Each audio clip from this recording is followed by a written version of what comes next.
Hello friends, तो आज हम देखने वाले हैं कुछ क्यूट से पोनीज की कहानी जो अपना मैजिक वापस पाने के लिए बहुत मुश्किलों से गुजरते हैं। तो स्टोरी अच्छे से समझने के लिए मूवी को एंड तक जरूर देखें और हमें सपोर्ट करने के लिए प्लीज हमारे चैनल को सब्सक्राइब करें। बात उस वक्त की है जब अर्थ पर पोनीज की 3 प्रजातियां रहती थी। अर्थ पोनी जो काफी ताकतवर होते थे, पेगासस जो पंखों के सहारे उड़ सकते थे और यूनिकॉर्न जिनके पास मैजिकल हॉर्न था। पहले तो वो सब लोग आपस में मिलजुल कर रहते थे, लेकिन फिर कुछ ऐसा हुआ कि यह सभी एक दूसरे के दुश्मन बन गए। आगे हम सनी नाम की अर्थ पोनी को देखते हैं जो अपने फ्रेंड्स हिच स्प्राउट के साथ खेल रही है। उसके पिता हमेशा बच्चों को पुरानी कहानियां सुनाते थे और कहते थे कि पोनी की सभी प्रजातियों को एक बार फिर मिलकर रहना चाहिए। स्प्राउट की मॉम फिलिस को ये बिल्कुल पसंद नहीं है और वो उसे सनी और उसके डैड से दूर रहने को कहती है, लेकिन सनी को अपने डैड पर पूरा विश्वास था और वो पेगासस और यूनिकॉर्न के नाम अक्सर मैसेजेस भेजा करती थी। जल्दी ही काफी साल बीत जाते हैं और सनी बड़ी हो जाती है। पता चलता है कि उसके डैड अब इस दुनिया में नहीं रहे, लेकिन सनी अभी भी बाकी अर्थ पोनीज तक उनका मैसेज पहुंचाती है कि उन्हें बाकी प्रजातियों के साथ मेलजोल बढ़ाना चाहिए। आज भी वो ऐसा ही कुछ करने वाली है और इसीलिए स्प्राउट की मॉम फिलिस की फैक्ट्री में आती है। यहाँ हिच जो टाउन का शेरिफ बन चुका है उसे रोकता है और बताता है कि फिलिस ने उसे यहाँ आने से बैन किया हुआ है। सनी उसे कहती है कि वो तो बस कुछ सप्लाईज देने आई है, लेकिन तभी वहाँ स्प्राउट आता है जो डिप्टी शेरिफ है। वो उसे सप्लाईज लेकर उसे वहाँ से जाने को कहता है, लेकिन सनी उनसे छुपकर अंदर चली जाती है। जल्दी ही फिलिस का शो शुरू होता है जहाँ वो अपने नए प्रोडक्ट्स दिखाती है जिससे अर्थ पोनी पेगासस और यूनिकॉर्न से अपनी रक्षा कर सकते हैं। तभी मौका देखकर सनी स्टेज पर आती है और लोगों को यकीन दिलाने लगती है कि सभी पोनीज एक साथ मिलकर रह सकते हैं और उन्हें उनसे कोई खतरा नहीं है। लेकिन फिलिस के भड़काने पर लोग डर जाते हैं और हिच सनी को वहाँ से ले जाता है। वो उसे समझाता है कि ये मेलजोल पॉसिबल नहीं है और जो स्टोरीज उसके डैड उसे सुनाते थे वो सब झूठ थी। हिच उसे कहता है कि सिर्फ वो ही इस टाउन में उसका इकलौता फ्रेंड है और अगर ऐसा ही चला तो वो भी उससे दूर हो जाएगा। ये सुनकर सनी को बहुत दुख होता है और वो एक जगह बैठकर अपने डैड को याद करने लगती है। तभी उसे चिल्लाने की आवाजें आती हैं और वो देखती है कि सभी पोनीज डर कर इधर उधर भाग रहे हैं। इससे पहले कि वो कुछ समझ पाए एक यूनिकॉर्न पोनी उसके सामने आ जाती है। वो बताती है कि उसका नाम इजी है और उससे मिलकर सनी को बहुत खुशी होती है। हिच भी उसे देख लेता है और तुरंत टाउन में लगे यूनिकॉर्न ट्रैप्स एक्टिवेट करता है। इससे बेखबर इजी एक ट्रैप की ओर बढ़ती है, लेकिन सनी उसे बचाकर अपने घर ले आती है। हिच और स्प्राउट भी वहाँ आते हैं, लेकिन सनी इजी को लेकर वहाँ से भाग जाती है। रास्ते में उसे पता चलता है कि यूनिकॉर्न्स का मैजिक खत्म हो चुका है और इसके लिए वो पेगासस पोनी को जिम्मेदार मानते हैं। सनी समझ जाती है कि उनके टाउन की ही तरह यूनिकॉर्न और पेगासस टाउन में भी एक दूसरे के लिए नफरत सिखाई जाती है। वो इजी के साथ मिलकर एक प्लान बनाती है और कहती है कि पेगासस पोनीज के पास अभी भी मैजिक है जिससे वो यूनिकॉर्न के मैजिक को वापस लाने में मदद कर सकते हैं। इजी को भी प्लान बहुत पसंद आता है और वो पेगासस के टाउन जेफर हाइट्स की तरफ चल पड़ते हैं। इधर ही स्प्राउट को इंचार्ज बनाकर सनी को अरेस्ट करने जाता है और यह देखकर स्प्राउट बहुत खुश होता है। पता चलता है कि वो हिच से जलता है और उसकी तरह ही पॉपुलर होना चाहता है। तभी उसकी मॉम वहाँ आती है और उससे शेरिफ बनकर इस मौके का फायदा उठाने को कहती है। उधर हम सनी और इजी को एक घाटी से गुजरते हुए देखते हैं जहाँ एक साया उन्हें डराने की कोशिश करता है। पता चलता है कि ये एक पेगासी है, लेकिन इससे पहले कि वो उसके बारे में और जान पाए 2 गार्ड्स वहाँ आकर उन्हें पकड़ लेते हैं। वो उन्हें जासूस समझकर अपनी क्वीन हेविन के पास ले जाते हैं, जहाँ रास्ते में उन दोनों को पता चलता है कि आज यहाँ एक जश्न होने वाला है जिसमें प्रिंसेस पिप अपनी परफॉर्मेंस देने वाली है। जल्दी ही वो क्वीन के पास आते हैं और यहाँ पता चलता है कि वो साया जो उन्हें मिला था असल में दूसरी प्रिंसेस जिप है। उन्हें उड़ता हुआ देख सनी उनसे मैजिक के बारे में पूछती है, लेकिन क्वीन गुस्से में आकर गार्ड्स को उन्हें जेल में डालने को कहती है और सनी से उसकी डायरी भी ले लेती है।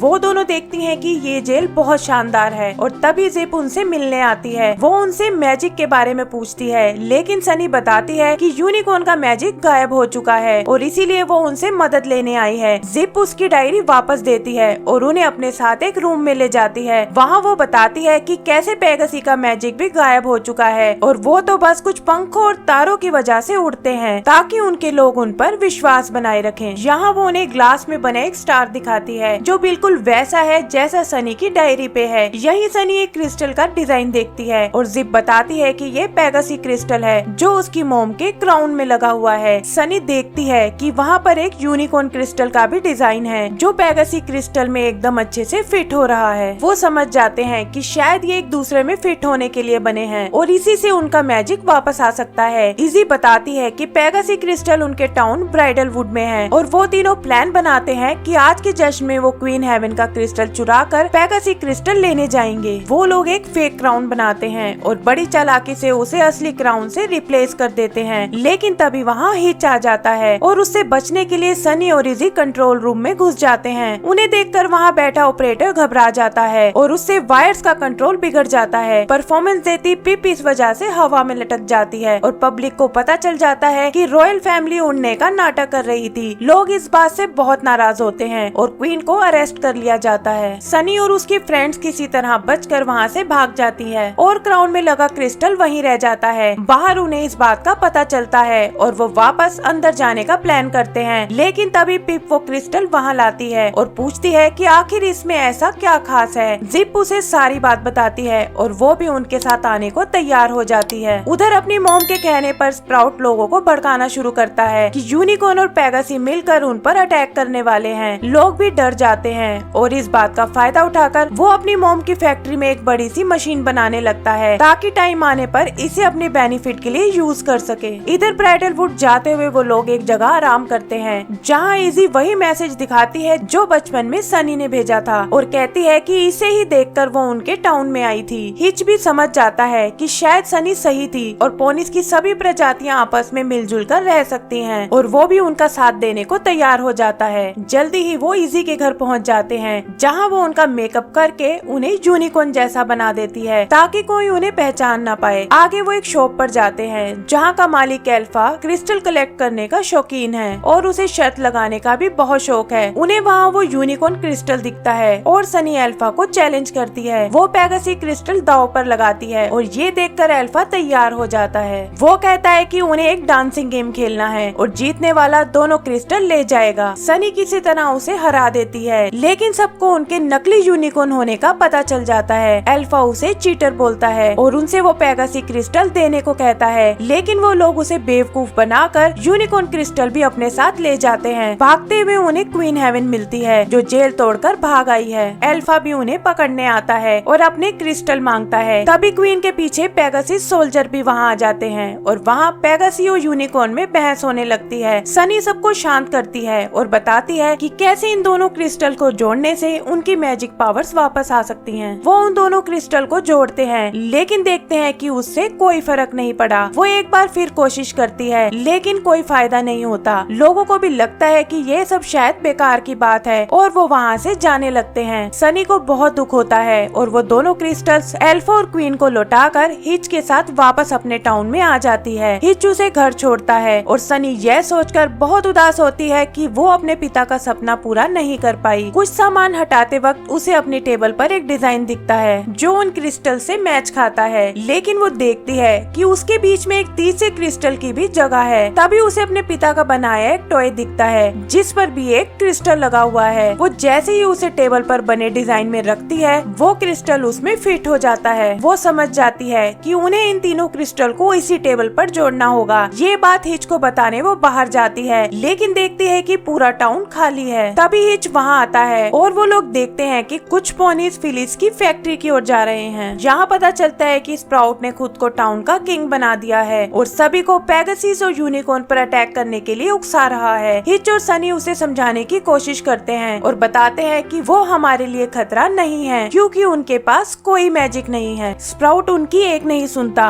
और उन्हें अपना बनाया एक रोबोट दिखाता है जिससे वो पेगासी और यूनिकॉर्न टाउन को तबाह करने वाला है। हिच और सनी भी समझ जाते हैं कि उन्हें किसी तरह उन सबको वार्न करना होगा और वहाँ से निकल जाते हैं। हिच भी अपना रोबोट लेकर उनके पीछे जाता है। रास्ते में उन दोनों को पेगासी और यूनिकॉर्न पोनीज मिलते हैं जो उनसे मिलने उन्हीं के पास आ रहे थे। तभी स्प्राउट भी वहाँ पहुँच जाता है और उन पर अटैक करने की तैयारी करता है। सनी समझ जाती है कि अब सिर्फ मैजिक ही उसे रोक सकता है और वो दोनों क्रिस्टल लेकर तुरंत अपने घर की ओर जाती है। स्प्राउट भी उसे रोकने उसके पीछे जाता है, लेकिन सनी टेबल तक पहुंच जाती है। इससे पहले कि वो सारे क्रिस्टल्स को जोड़ पाए, स्प्राउट उन पर हमला कर देता है जिससे क्रिस्टल उनके हाथ से छूट जाते हैं। आगे स्प्राउट रोबोट में लगे दूसरे हथियार एक्टिवेट करता है जिससे वहाँ भगदड़ मच जाती है। फिलिस को भी लगता है कि ये सब गलत हो रहा है और वो स्प्राउट को रुकने को कहती है, लेकिन वो उनकी भी नहीं सुनता। फिलिस रोबोट के सामने आ जाती है और उसे बचाने के चक्कर में वो बिल्डिंग से जा टकराता है। तभी बिल्डिंग गिरने लगती है, लेकिन सनी किसी तरह क्रिस्टल्स को टेबल में लगा देती है, उससे भी कुछ नहीं होता और तभी बिल्डिंग के साथ क्रिस्टल्स भी नीचे गिर जाते हैं। सनी अपनी और अपने पिता की एक टूटी हुई तस्वीर को देखती है और तभी वो कहती है कि क्रिस्टल को जोड़ने से ज्यादा उन सब का एक दूसरे के साथ होना जरूरी है और यही एक तरीका है कि वो सब कुछ पहले जैसा कर सकते हैं। ये सुनकर एल्फा, क्वीन और फिलिस आगे आते हैं और एक एक करके उस तस्वीर को जोड़ने लगते हैं। उनके ऐसा करते ही मलबे में पड़े क्रिस्टल्स चमकने लगते हैं और सनी को उठाकर एक एलिकॉन में बदल देते हैं, जिसके पास तीनों तरह के पोनी की पावर्स है। इसके बाद वो क्रिस्टल्स आपस में जुड़ते हैं और एक तेज रोशनी के साथ वहाँ सभी का मैजिक वापिस आ जाता है। इसका असर पेगासी और यूनिकॉर्न टाउन पर भी पड़ता है, जहाँ के पोनीज को भी अपनी पावर्स वापस मिल जाती हैं। स्प्राउट को भी अपनी गलती का एहसास हो जाता है और हम देखते हैं कि सभी पोनीज एक बार फिर मिलजुल कर एक दूसरे की हेल्प कर रहे हैं। एंड सीन में हम सनी और उसके दोस्तों को देखते हैं जो अपने मिशन के कामयाब होने पर बहुत खुश हैं और इसी के साथ हमारी मूवी खत्म हो जाती है। तो दोस्तों, अगर आपको ये मूवी पसंद आई हो तो प्लीज हमारे चैनल को सब्सक्राइब करें। Thank you.